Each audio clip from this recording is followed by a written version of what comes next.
दिल्ली दौरे पर सीएम तीरथ सिंह रावत ने सबसे पहले राष्ट्रपति रामनाथ कोविंद से मुलाकात की। राष्ट्रपति भवन में मुलाकात हुई। सीएम बनने के बाद पहली बार राष्ट्रपति रामनाथ कोविंद के साथ सीएम तीरथ सिंह रावत ने यह शिष्टाचार मुलाकात की है। मुलाकात में दोनों के बीच में उत्तराखंड के विकास को लेकर चर्चा की गई। तो पहली महत्वपूर्ण मुलाकात की तस्वीर आपको हम दिखा रहे हैं। राष्ट्रपति रामनाथ कोविंद से मिले मुख्यमंत्री तीरथ सिंह रावत और उत्तराखंड के विकास को लेकर कई महत्वपूर्ण विषयों पर लंबी चर्चा हुई।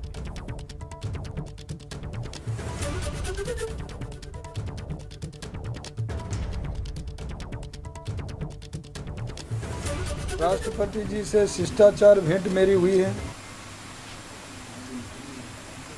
और कई इस विषयों को लेकर के उन्होंने कोविड को लेकर के भी बातचीत की, उत्तराखंड को लेकर के भी विभिन्न विषयों को लेकर ऐसी बातचीत रही है। उनको पिछले दिनों हरिद्वार आना था, कोविड हो गया, लेकिन अब आगे वो समय देंगे और हरिद्वार ऋषिकेश के अंदर आना होगा। मैंने उनको बद्रीनाथ केदारनाथ के लिए भी आमंत्रित किया है। और दिल्ली दौरे पर सीएम तीरथ सिंह रावत ने केंद्रीय वित्त मंत्री निर्मला सीतारमण से मुलाकात की। इस दौरान उन्होंने वित्त मंत्री को बताया कि उत्तराखंड में विकास के काम तेजी से चल रहे हैं। उन्होंने केंद्र सरकार की ओर से दी जाने वाली मदद के लिए वित्त मंत्री का शुक्रिया अदा किया। हालांकि सीएम ने वित्त मंत्री निर्मला सीतारमण से इस बात पर चिंता जरूर जताई कि जीएसटी लागू होने के बाद से उत्तराखंड के राजस्व को नुकसान हो रहा है, जिसे देखते हुए केंद्र की ओर से पहले ही राज्य को जीएसटी कंपनसेशन देने को मंजूरी मिली थी। इसकी मियाद 2022 तक है। मुख्यमंत्री ने वित्त मंत्री को बताया कि कोविड की आपात स्थिति की वजह से राज्य के वित्तीय संसाधनों पर विपरीत असर पड़ा है। ऐसे में एक बार फिर राज्य को दिए जाने वाले जीएसटी कंपनसेशन को बढ़ाए जाने की जरूरत है। सीएम तीरथ रावत ने इसे 5 साल और बढ़ाने की मांग की है। वहीं वित्त मंत्री के साथ हुई इस बैठक में उत्तराखंड के मुख्य सचिव, सचिव और दूसरे अधिकारी भी मौजूद रहे। वित्त मंत्री से मुलाकात के बाद सीएम तीरथ रावत ने ट्वीट किया, जिसमें उन्होंने लिखा कि राज्य की विषम परिस्थितियों और जो सीमित आर्थिक संसाधन है उनको देखते हुए जीएसटी कंपनसेशन की अवधि को जून 2022 से आगे और 5 वर्ष बढ़ाने का अनुरोध किया। माननीय वित्त मंत्री जी ने राज्य की हर संभव सहायता करने का आश्वासन दिया है। वित्त मंत्री निर्मला सीतारमण से मुलाकात करने से पहले सीएम तीरथ सिंह रावत ने केंद्रीय मंत्री स्मृति ईरानी से मुलाकात की। इस दौरान उन्होंने केंद्रीय मंत्री स्मृति ईरानी को बताया कि 1 से 15 अगस्त तक उत्तराखंड में टेक्सटाइल मेले का आयोजन किया जाएगा। केंद्रीय मंत्री स्मृति ईरानी ने कहा कि वो खुद इस मेले में हिस्सा लेंगी। साथ ही उत्तराखंड में महिला और बाल विकास के लिए चल रही योजनाओं की जानकारी भी केंद्रीय मंत्री स्मृति ईरानी को दी। उन्होंने वन स्टॉप सेंटर को अहम योजना बताया। साथ ही निर्भया योजना से संबंधित राज्य सरकार के प्रस्तावों को मंजूरी देने का भरोसा दिया। और अब आपको यह भी बताते हैं कि आज तीरथ सिंह रावत ने किन किन केंद्रीय मंत्रियों से मुलाकात की। अपने दिल्ली दौरे पर सीएम तीरथ सिंह रावत ने वित्त मंत्री निर्मला सीतारमण से मुलाकात की। इसके अलावा केंद्रीय मंत्री स्मृति ईरानी, केंद्रीय राज्य मंत्री किरण रिजिजू से भी मुलाकात उनकी हुई, जिनसे उन्होंने उत्तराखंड में खेल के विकास को लेकर चर्चा की।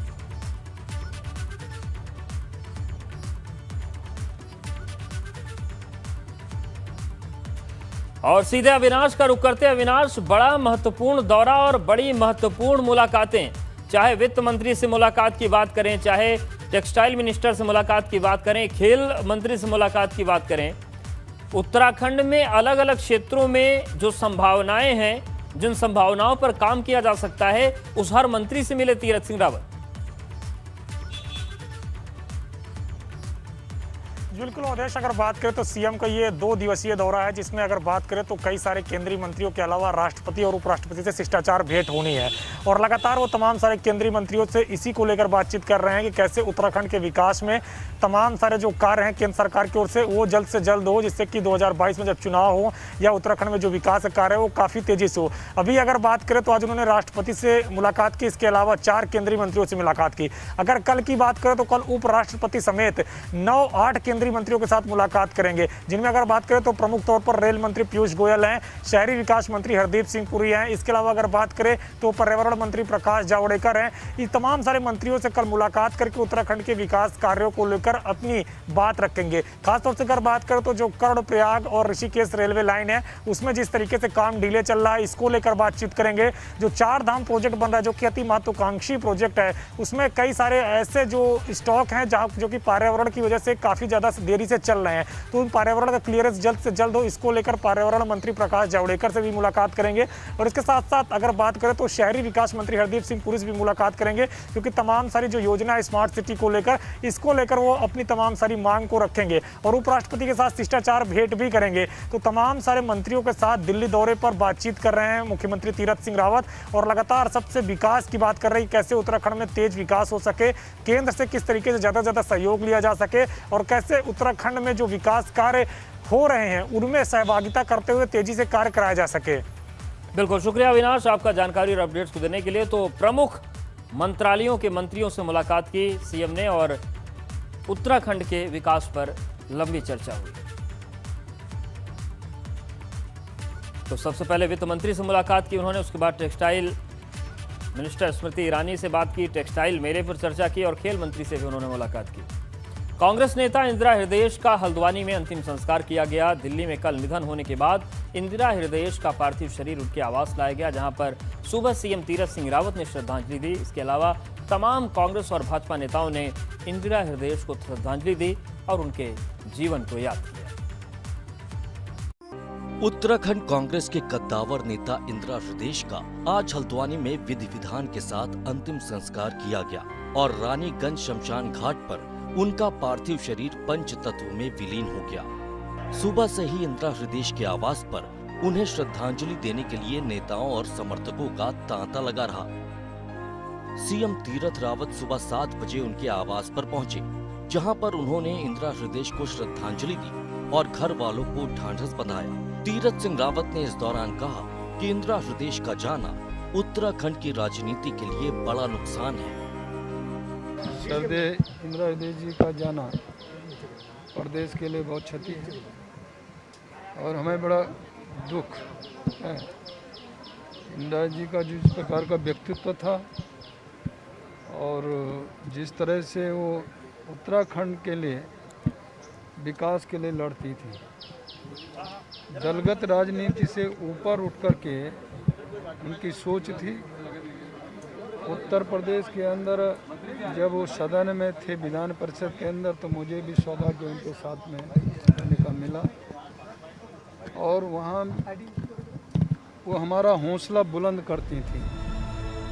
इंदिरा हृदयेश के पार्थिव शरीर को स्वराज आश्रम कांग्रेस भवन में भी रखा गया, जहां पर तमाम बड़े कांग्रेस के नेताओं ने उनके अंतिम दर्शन किए, साथ ही उनके किए गए कामों को याद भी किया। कांग्रेस नेताओं ने कहा कि इंदिरा हृदयेश के निधन से उत्तराखंड कांग्रेस को बड़ा झटका लगा है। कि इंदिरा हृदयेश जी एक बहुत वरिष्ठ राजनेता इस प्रदेश की रही और उनके आकस्मिक निधन से प्रदेश को बहुत बड़ी क्षति हुई है। मुझे तो उनके साथ मंत्री के रूप में भी काम करने का मौका मिला और नेता प्रतिपक्ष के रूप में भी उनके साथ कार्य करने का अवसर मिला। वो हर समय हम लोगों का मार्गदर्शन करने का काम करती थी। इंदिरा जी एक बहुत ही मजबूत नेता थे और मैं समझता हूँ कि उन्होंने अपना पूरा जीवन सार्वजनिक जीवन के रूप में जिया और इस न सिर्फ इस प्रदेश को कांग्रेस पार्टी के लिए ही नहीं बल्कि इस प्रदेश के लिए भारी क्षति हो गई। इंदिरा हृदयेश के निधन के साथ ही सियासत के एक युग का भी अंत हो गया। उन्होंने जीवन भर उत्तराखंड में कांग्रेस को मजबूत बनाने के लिए काम किया। इंदिरा हृदयेश एक ऐसी शख्सियत थी कि उनका सम्मान उनकी पार्टी में तो था ही, विरोधी दल के नेता भी उनका उतना ही सम्मान करते थे। ऐसे में उनके निधन पर तमाम लोगों ने शोक और संवेदना प्रकट की है। एबीपी गंगा के लिए हल्द्वानी से पंकज सिंह राणा की रिपोर्ट। रुड़की के शिकारपुर गांव में पिछले 4 दिन में 34 लोग कोरोना पॉजिटिव पाए गए हैं, जिनके बाद प्रशासन और स्वास्थ्य महकमे में हड़कंप है। आपको बता दें कि गांव में अभी तक 500 ग्रामीणों की कोरोना सैंपलिंग करवाई गई, जिसमें से 350 लोगों की रिपोर्ट आ गई। और 34 लोग कोरोना पॉजिटिव पाए गए हैं, जबकि 150 लोगों की रिपोर्ट आनी अभी बाकी है। वहीं बढ़ते कोरोना मामलों को देखते हुए शिकारपुर गांव को कंटेनमेंट जोन बनाया गया है और एक हेल्प डेस्क भी गांव में बनाया गया है ताकि लोगों को कोई परेशानी का सामना न करना पड़े। वहीं एसडीएम का कहना है कि जितने लोग पॉजिटिव आए हैं उनको मेडिकल किट दी जा रही है, साथ ही गाँव के अन्य लोगों की सैंपलिंग भी हो रही है।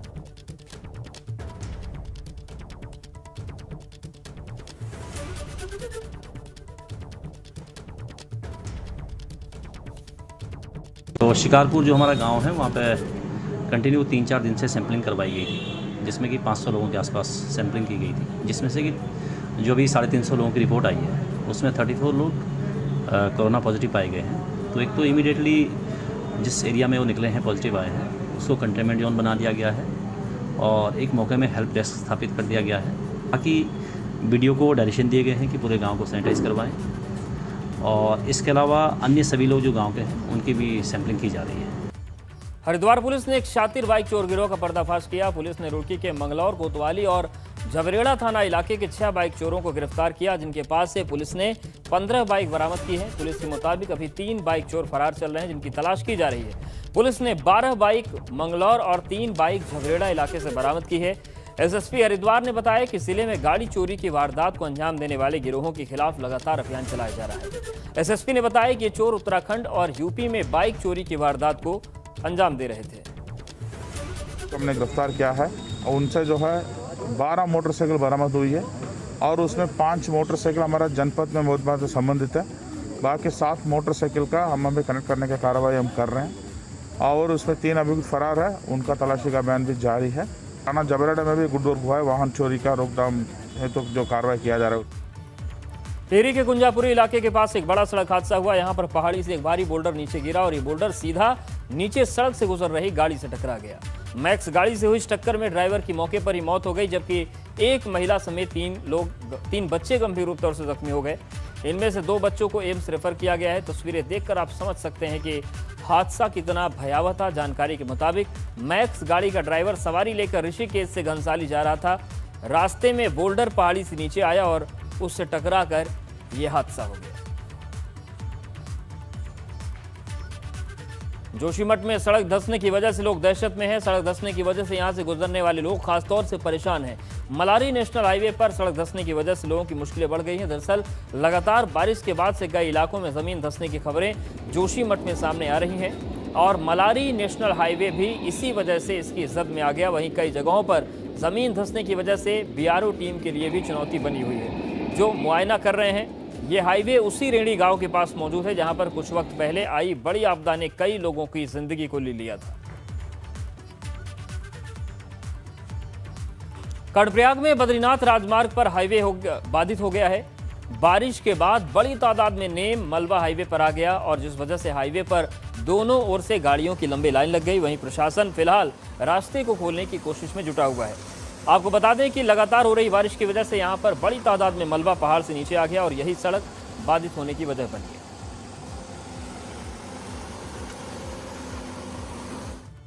जोशीमठ में ऋषिगंगा का जलस्तर बढ़ने से 200 मीटर ऊंची वैली ब्रिज के लिए खतरा पैदा हो गया है। ऋषिगंगा नदी में आए सैलाब की वजह से इस पर बना पुल पहले ही बह गया था और अब ऋषिगंगा नदी का जलस्तर फिर से बढ़ने की वजह से पुल की क्रेट वॉल को नुकसान होता दिख रहा है। पुल को बचाने के लिए यहां पर बीआरओ अलर्ट मोड में दिख रहा है। बीआरओ के अधिकारी पुल को बचाने के लिए मौके पर पहुंच चुके हैं।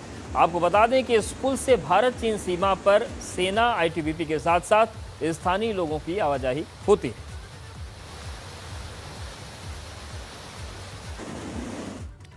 सरकार ने स्थानीय जिलों के लोगों के लिए चारधाम यात्रा को खोल दिया है। कोविड नियमों का पालन करते हुए लोगों को चारधाम की इजाजत दी गई है, जिसके तहत यात्रा पर आने वाले लोगों को अपनी आरटीपीसीआर रिपोर्ट साथ लानी होगी। वहीं तीसरी लहर की आशंका को देखते हुए सरकार इस पर नजर बनाए हुए है। उत्तरकाशी में गंगोत्री और यमुनोत्री धाम है, जो फिलहाल स्थानीय लोगों के दर्शन के लिए खोल दिए गए हैं। वहीं 20 जून को गंगा दशहरा पर्व भी आ रहा है, जिसके लिए 5 मंदिर समिति और जिला प्रशासन कोविड प्रोटोकॉल के नियमों के तहत तैयारी कर रहा है। गढ़वाल रेंज के कमिश्नर रविनाथ रमन गंगोत्री धाम के बाद यमुनोत्री धाम पहुंचे। कमिश्नर ने पैदल चलकर यमुनोत्री को जाने वाले पैदल मार्ग का जायजा लिया। साथ ही उन्होंने राज्य सरकार की ओर से जारी यमुनोत्री और गंगोत्री धाम में चल रहे विकास कार्यों का निरीक्षण किया। इस दौरान देवस्थानम बोर्ड के विरोध में बैठे तीर्थ पुरोहितों से भी उन्होंने मुलाकात की, जहां पर देवस्थानम बोर्ड को भंग करने की मांग वाला पत्र इन पुरोहितों ने कमिश्नर को सौंपा है। कमिश्नर रविनाथ रमन ने चारधाम यात्रा को लेकर बयान दिया। उन्होंने कहा कि हालात ठीक होने पर चारधाम यात्रा को फिर से शुरू किया जाएगा। राज्य सरकार है उनके द्वारा एसओपी जारी की गई है और उसी के क्रम में जो देवस्थानम बोर्ड है उसके द्वारा भी एसओपी जारी की गई है। उसका परिपालन किस तरह से हो रहा है उसको देखने के लिए मैं डीएम और यहाँ के जो स्थानीय एसडीएम और अन्य जो प्रशासनिक अधिकारी हैं। और यहाँ पर वक्त ब्रेक का है, आगे जरूर देखिए, सुनो जी।